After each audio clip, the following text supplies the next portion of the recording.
고요한 시간, 잠시 세상의 소음에서 벗어나 우리 내면의 목소리에 귀를 기울여보는 시간입니다. 오늘 우리는 우리 각자의 마음속 깊은 곳에 존재하는 두 가지 모습에 대한 이야기를 나누고자 합니다. 하나는 안락함에 안주하고 두려움에 갇혀 변화를 거부하는 나, 그리고 다른 하나는 하나님께서 우리에게 약속하신 위대한 잠재력을 품고 있는 또 다른 나입니다. 본격적인 이야기에 앞서 잠시 시간을 내어 이 메시지가 더 많은 영혼에게 닿을 수 있도록 도와주시길 부탁드립니다. 여러분의 좋아요와 구독은 단순히 숫자를 넘어서 하나님의 은혜와 진리의 말씀을 퍼뜨리는 귀한 씨앗이 됩니다. 이 선한 영향력을 함께 나누어 주시는 모든 분들의 삶 위에 주님의 평안과 축복이 가득하기를 기도합니다. 이제 우리를 잠들게 하는 나약한 자아를 깨우고 하나님께서 예비하신 진정한 나를 찾아 떠나는 여정을 시작하겠습니다. 주님, 이 말씀을 듣는 모든 이들의 마음을 열어주시고 당신의 진리가 각자의 삶에 깊이 뿌리내리게 하소서. 아멘.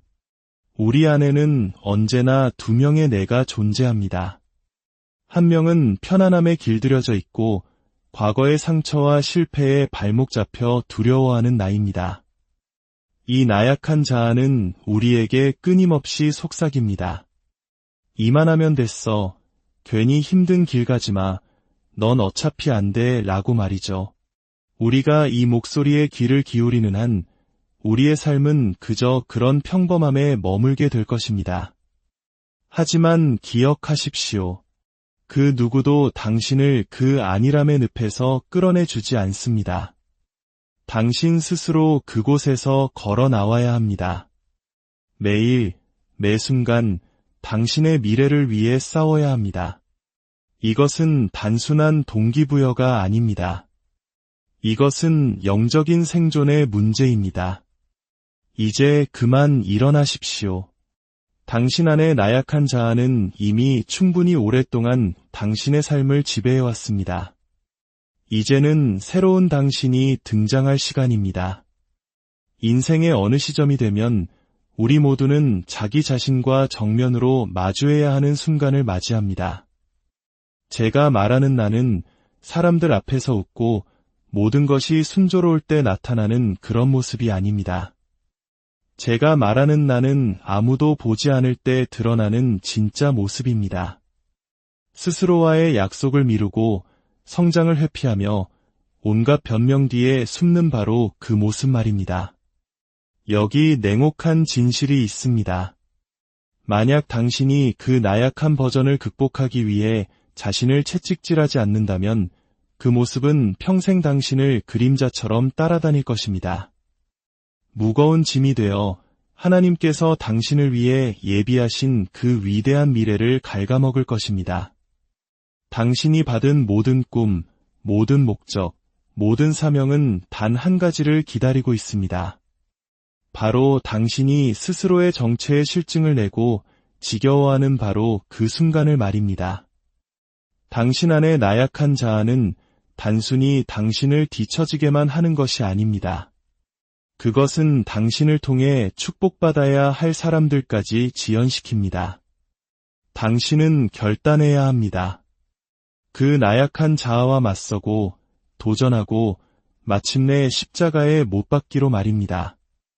왜냐하면 아무도 당신을 구하러 오지 않기 때문입니다. 하나님께서는 이미 당신에게 말씀을 주셨습니다. 이제 당신이 행동할 차례입니다. 성경 요한계시록 1장 5절은 말씀합니다. 또 충성된 증인으로 죽은 자들 가운데에서 먼저 나시고 땅의 임금들의 머리가 되신 예수 그리스도로 말미암아 은혜와 평강이 너희에게 있기를 원하노라. 우리를 사랑하사 그의 피로 우리 죄에서 우리를 해방하시고 그의 아버지 하나님을 위하여 우리를 나라와 제사장으로 삼으신 그에게 영광과 능력이 세세토록 있기를 원하노라. 아멘. 이것은 결코 나약한 언어가 아닙니다. 이것은 권위이며 정체성이며 목적 그 자체입니다. 우리는 왕같은 제사장으로 부름받았습니다. 하지만 여기에 긴장감이 존재합니다. 우리 중 많은 이들이 왕의 정체성을 주장하면서도 실제 삶에서는 마치 소장농과 같은 수준의 절제와 훈련으로 살아갑니다. 우리는 하나님의 거대한 결과를 원하면서 우리의 육신이 편한 만큼만 노력하려 합니다. 솔직해져 봅시다. 성장은 결코 편안하지 않습니다. 새벽에 일찍 일어나 기도하고 싶은 사람은 본능적으로 없습니다. 원수를 용서하고 싶은 사람도 자연적으로는 없습니다. 아무런 박수갈채가 없을 때 묵묵히 힘들고 어려운 일을 즐기는 사람은 없습니다. 그러나 성장은 안락함에 관한 것이 아닙니다. 성장은 바로 부르심에 관한 것입니다. 운명의 무게를 감당할 수 있는 진정한 당신이 되어가는 과정입니다. 그리고 놀랍게도 그 진정한 당신은 저절로 나타나지 않습니다. 당신이 매일 고통스럽게 그리고 의도적으로 그 모습을 억지로 끄집어내야만 합니다. 기억하십시오. 당신이 용납하는 모든 약점은 당신이 받아들이는 족쇄가 됩니다. 더 위험한 것은 당신이 그 갇혀있는 모습이 자신의 유일한 모습이라고 믿기 시작하는 것입니다. 하지만 저는 오늘 당신에게 상기시켜드리고자 합니다. 당신 안에는 더 많은 것이 있습니다. 하나님께서 당신 안에 심어두신 잠재력은 당신의 생각보다 훨씬 더 위대합니다. 그러나 하나님께서는 당신이 연기하는 모습을 축복하실 수 없습니다. 그분은 정직하고 굶주려 있으며 순종하는 당신의 진짜 모습에만 기름을 부으십니다. 그러니 오늘 저는 당신에게 영감을 주는 것을 넘어 책임을 건네주고자 합니다. 아무도 당신에게 절제력을 가져다 주지 않습니다. 아무도 당신에게 목적을 건네주지 않습니다. 하나님께서는 이미 당신에게 성령님을 주셨습니다. 그분의 말씀을 주셨고 그분의 아들을 주셨습니다. 당신은 대체 무엇을 더 기다리고 있습니까? 반복되는 실패의 고리에 지쳤다면, 당신의 감정에 휘둘리는 삶에 지쳤다면, 성장에 대해 말만 하고 실천하지 않는 것에 지쳤다면 이것이 바로 당신을 위한 모닝콜입니다. 당신의 발목을 잡는 나약한 당신과 더 이상 협상하지 마십시오. 변명을 죽이고 나쁜 습관을 죽이고 안락함을 죽이십시오. 그리고 하나님께서 당신을 어머니의 태중에 지으실 때 마음에 품으셨던 바로 그 모습으로 당당히 걸어 들어가십시오. 이것은 전쟁입니다. 과거의 당신과 당신이 되어가고 있는 미래의 당신 사이의 치열한 전쟁입니다. 만약 당신이 싸우지 않는다면 나약한 당신이 저절로 승리하게 될 것입니다. 그러나 당신은 더 위대한 것을 위해 부름받았습니다. 당신은 영향력을 위해 택함 받았습니다. 당신은 씻김을 받았고 임명되었으며 목적 안에서 걷도록 기름 부음 받았습니다. 당신 안에 그 위대한 가능성이 잠재력이라는 이름으로 죽게 내버려 두지 마십시오. 이제 나약한 당신을 뛰어넘도록 스스로를 강제할 시간입니다.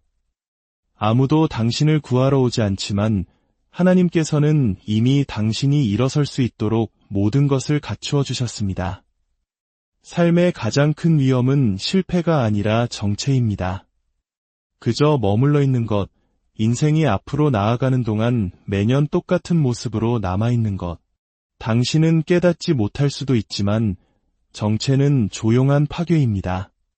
소리치지도 않고 자신의 존재를 알리지도 않습니다. 그저 조용히 변화는 내일 해도 괜찮아라고 당신을 설득할 뿐입니다. 당신이 완벽한 때를 기다리는 동안 인생은 당신을 스쳐 지나가고 있습니다. 기회는 만료되고 문은 닫히고 당신의 사명은 기다리고 있으며 하늘은 지켜보고 있습니다. 우리는 너무나 자주 생존에 필요한 최소한의 노력만으로 만족합니다.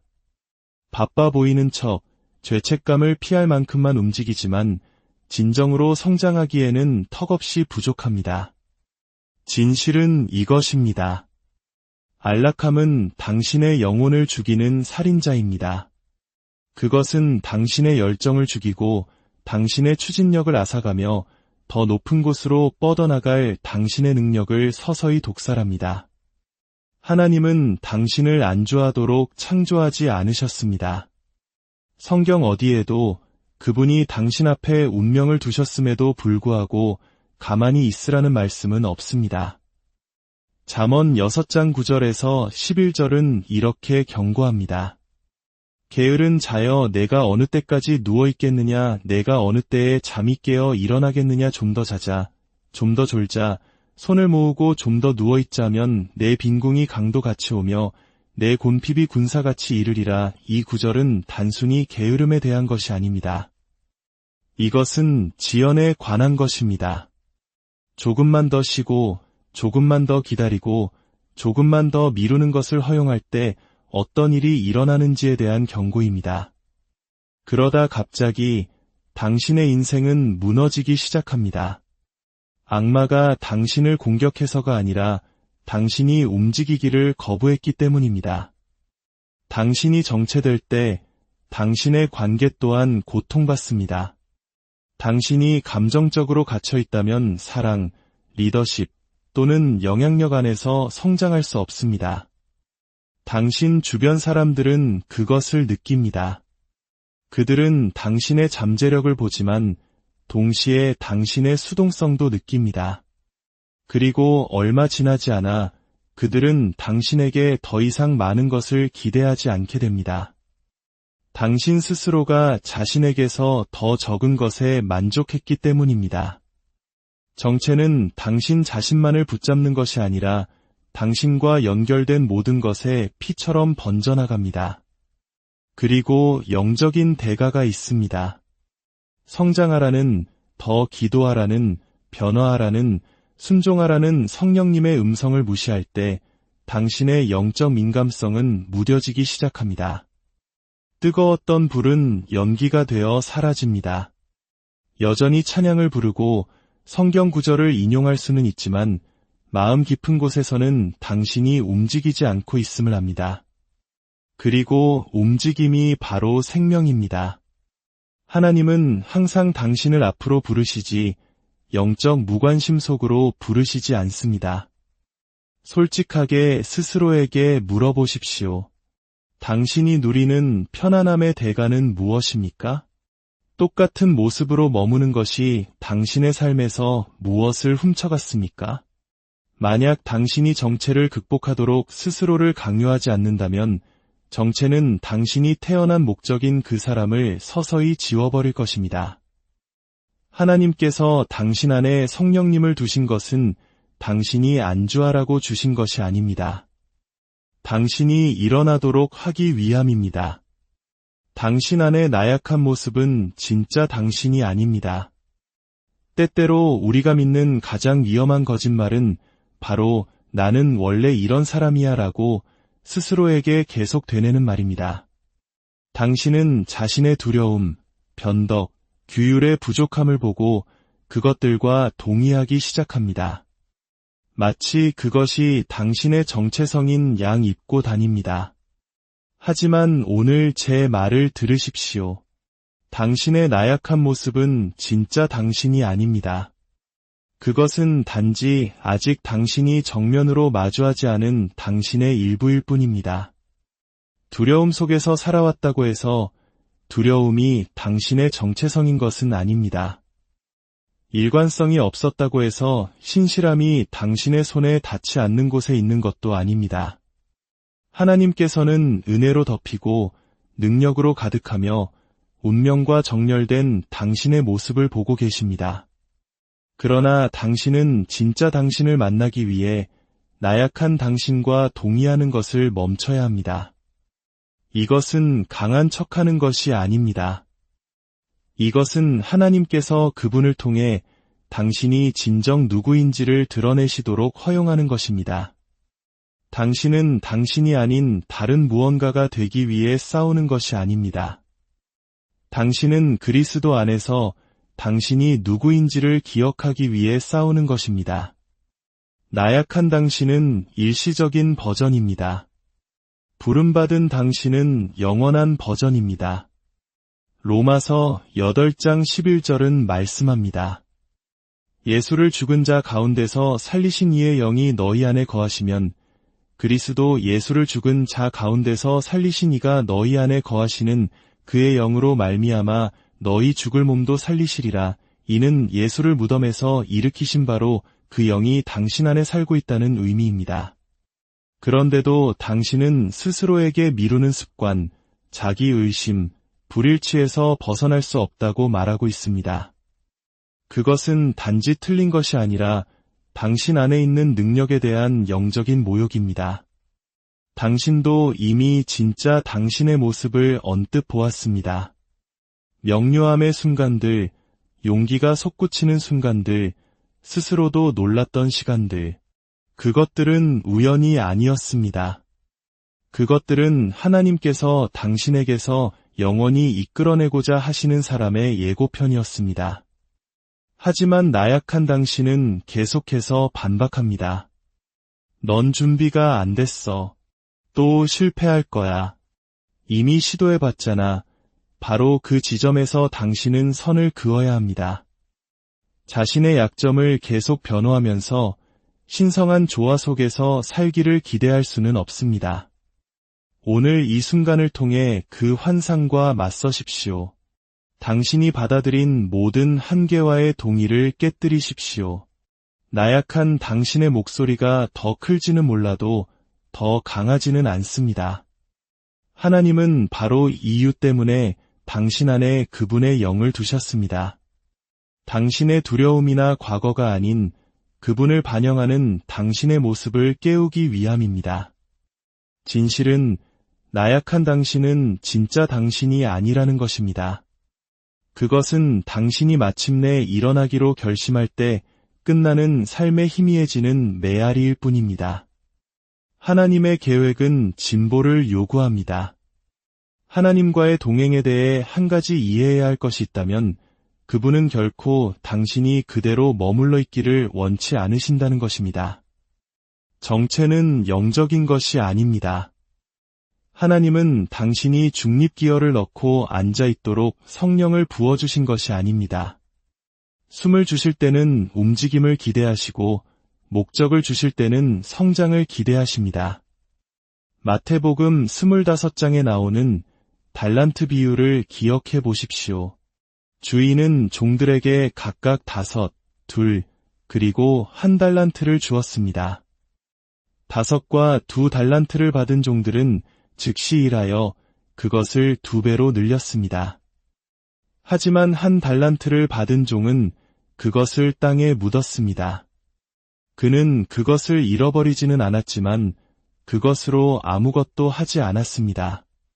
주인이 돌아왔을 때 그는 자신의 것을 불린 종들을 칭찬했습니다. 그러나 1달란트를 묻었던 종에게는 악하고 게으른 종아라고 책망했습니다.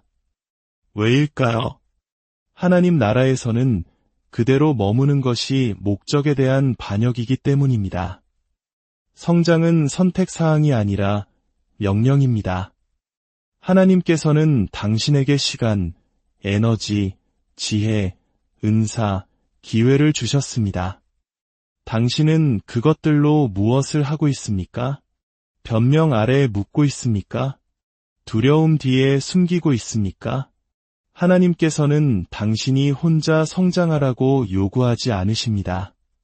당신이 순종의 한 걸음을 내디딜 때 그분은 그것을 배가시키십니다. 당신의 노력에 숨결을 불어넣으십니다. 그러나 당신이 먼저 움직여야 합니다.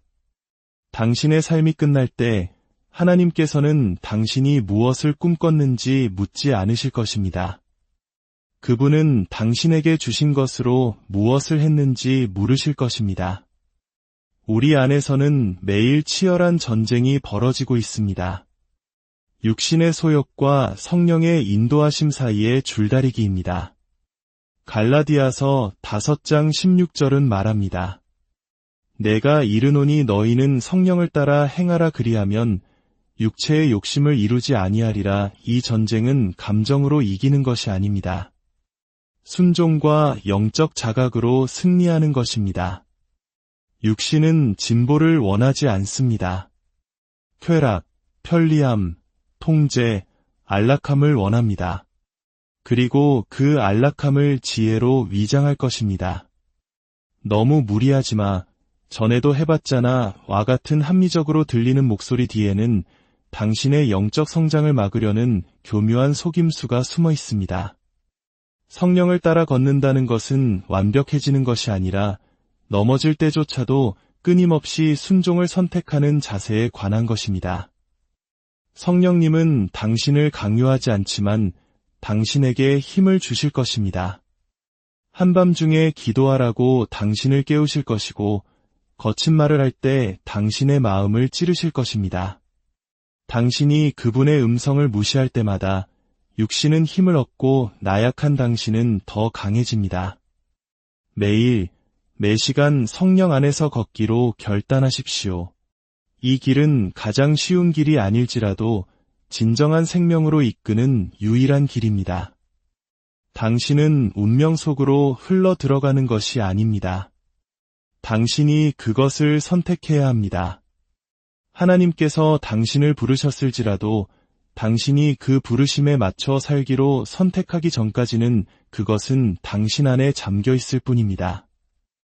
너무 많은 사람들이 헌신을 기다리시는 하나님 앞에서 명확성만을 구하고 있습니다.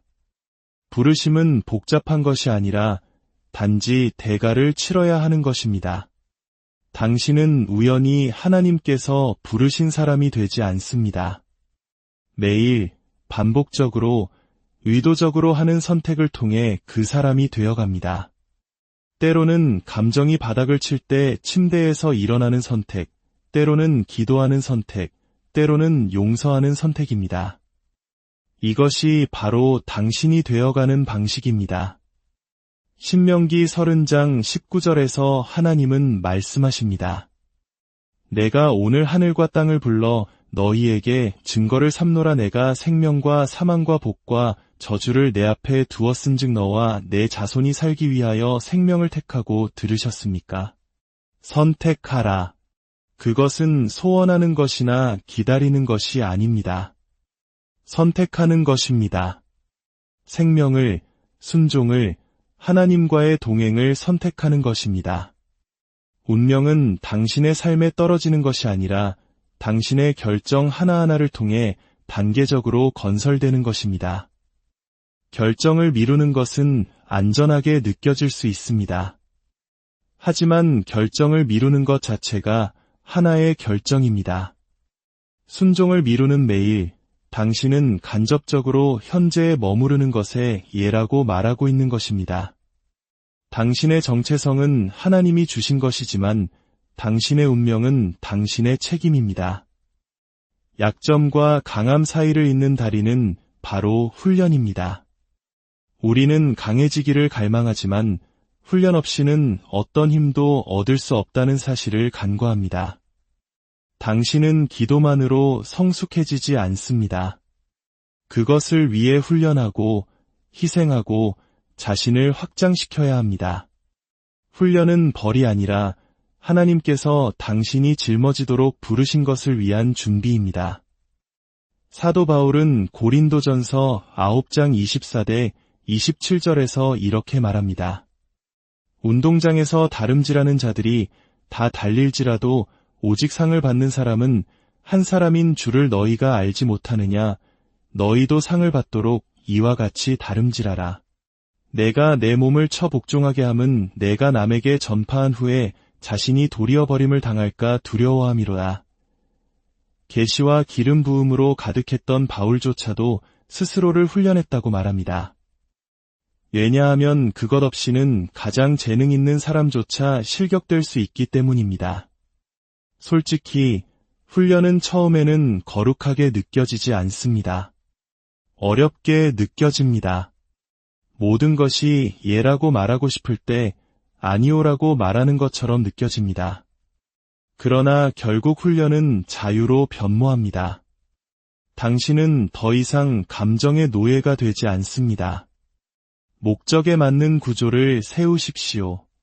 위대함을 감당하고 싶다면 그 무게에 무너지지 않는 생활 방식을 구축하십시오. 작은 순종의 행동이 다음 순종을 강화시키고 어느 날 뒤를 돌아보면 당신은 더 강해진 것뿐만 아니라 하나님께서 항상 당신 안에서 보셨던 그 사람이 되어 있음을 깨닫게 될 것입니다. 당신의 삶은 결코 당신 생각의 질을 넘어설 수 없습니다. 당신의 마음에 허용하는 것이 결국 당신의 습관, 말, 선택, 심지어 운명으로 나타날 것입니다. 그렇기 때문에 이 과정이 중요합니다. 하나님께서 당신의 마음을 새롭게 하시지만 당신은 그것을 지켜야 합니다. 로마서 12장 2절은 말씀합니다. 너희는 이 세대를 본받지 말고 오직 마음을 새롭게 함으로 변화를 받아 하나님의 선하시고 기뻐하시고 온전하신 뜻이 무엇인지 분별하도록 하라. 당신의 마음이 새로워지기 전까지는 하나님의 뜻 안에서 걸을 수 없으며 당신의 마음이 지켜지지 않는 한 그분의 뜻 안에 머물 수 없습니다. 우리는 너무 자주 두려움, 비교, 불안, 의심과 같은 생각들이 우리 마음의 정문을 통해 들어오도록 내버려 둡니다. 패배를 묵상하면서 승리의 삶을 살 수는 없습니다. 하나님의 말씀은 생각을 바꿀 뿐만 아니라 그것을 재구성합니다. 당신이 말씀으로 마음을 채울 때마다 당신은 단지 읽는 것이 아니라 재건하는 것입니다. 아침에 마음을 새롭게 하고 오후에 독을 먹일 수는 없습니다. 당신이 보는 것, 듣는 것, 누구에게 접근을 허용하는지를 보호해야 합니다. 잘못된 목소리는 하나님께서 정화하고자 하시는 것을 오염시킬 수 있습니다. 성장의 가장 어려운 부분 중 하나는 새로운 것을 배우는 것이 아니라 더 이상 맞지 않는 것을 놓아주는 것입니다. 대부분의 사람들이 잠재력이 부족해서가 아니라 익숙한 것에 집착하기 때문에 갇혀 있습니다. 성장은 한때 목적이 있었을지라도 이제는 열매 맺지 못하는 모든 것으로부터의 단절을 요구합니다. 과거에 충성하면서 다음 단계로 나아갈 수는 없습니다. 어떤 관계들은 과거의 당신을 위한 것이었지 당신이 되어가고 있는 미래의 당신을 위한 것이 아닙니다. 당신이 진정으로 일어나기를 원한다면 원망 없이 놓아주는 법을 배워야 합니다. 예수님은 요한복음 15장 2절에서 분명히 말씀하셨습니다.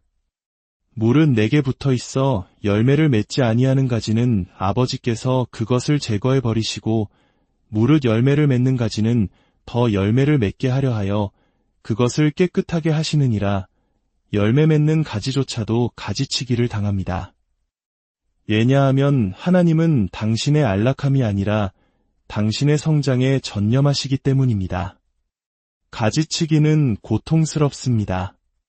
그러나 사람들이 떠나고 문이 닫힐 때 그것은 때때로 하나님께서 당신을 더 큰 것을 위해 준비시키고 있다는 증거입니다. 오늘 스스로에게 물어보십시오. 일어나기 위해 무엇을 놓아주어야 하는가? 믿음이 아닌 두려움 때문에 무엇을 붙잡고 있었는가? 이제는 낡은 청사진을 불태워야 할 때입니다. 두려움 위에 세워진 것, 트라우마로 그려진 것, 낮은 기대치와 사람들의 비위를 맞추는 것으로 형성된 것. 당신은 당신의 약점을 위해 설계된 계획을 사용하여 당신의 운명을 건설할 수 없습니다. 하나님은 개선을 요구하시는 것이 아니라 순종을 요구하십니다. 야고보서 1장 22절은 말합니다. 너희는 말씀을 행하는 자가 되고 듣기만 하여 자신을 속이는 자가 되지 말라. 변화는 진리를 듣는 데서 오는 것이 아니라 그것을 적용하는 데서 옵니다. 이제 행동할 때입니다. 방해 요소를 삭제하고 악순환을 끝내고 기도 생활에 전념하십시오. 무엇이든 하십시오. 당신에게는 또 다른 신호가 필요 없습니다. 바로 이것이 그 신호입니다. 성령님은 이미 불을 지피셨습니다. 당신은 그저 낡은 청사진을 불 속에 던져넣고 그 잿더미에서 걸어 나오기만 하면 됩니다. 순종의 저편에 명확함, 힘, 그리고 목적이 있기 때문입니다. 다시 세우십시오. 그러나 이번에는 진리로, 용기로 하나님과 함께 세우십시오. 당신이 되어야 할 다음 버전의 당신은 환상이 아닙니다. 그것은 실제이며 살아있고 당신을 기다리고 있습니다. 그것은 목적을 가지고 일어나고 명확함 속에서 걷고 확신을 가지고 말하며 마치 하늘로부터 보내진 것처럼 사는 당신의 버전입니다. 그 버전은 우연히 나타나지 않습니다. 당신이 성장의 예라고 말할 때, 어제가 내일을 정의하도록 허락하는 것을 멈출 때, 당신을 무너뜨렸던 것을 되새기는 것을 멈추고 앞에 있는 것을 향해 손을 뻗을 때 그 문이 열립니다. 빌립보서 3장 13대 14절에서 사도 바울은 선포합니다. 형제들아, 나는 아직 내가 잡은 줄로 여기지 아니하고 오직 한 일 즉 뒤에 있는 것은 잊어버리고 앞에 있는 것을 잡으려고 푯대를 향하여 그리스도 예수 안에서 하나님이 위에서 부르신 부름의 상을 위하여 달려가노라. 이것이 오늘 당신을 위한 말씀입니다. 앞으로 나아가십시오. 기다리지 말고 밀고 나아가십시오. 희망만 품지 말고 추구하십시오. 나약한 당신은 힘을 잃고 있습니다. 더 강한 당신이 불과 집중과 은혜로 일어나고 있습니다. 그러나 당신이 그것을 향해 달려가야 합니다. 당신의 여정은 오늘, 지금 이 순간 다시 시작됩니다. 주저함의 반대편에서 당신을 부르는 그 강하고 담대한 당신의 목소리가 들리십니까? 그 모습은 멀리 있지 않습니다. 당신의 결단과 순종 바로 뒤에 서 있습니다. 주님의 이름으로 당신을 축복합니다. 당신의 삶이 당신을 지으신 그분의 위대한 목적 안에서 활짝 피어나기를, 당신 안의 나약한 자아와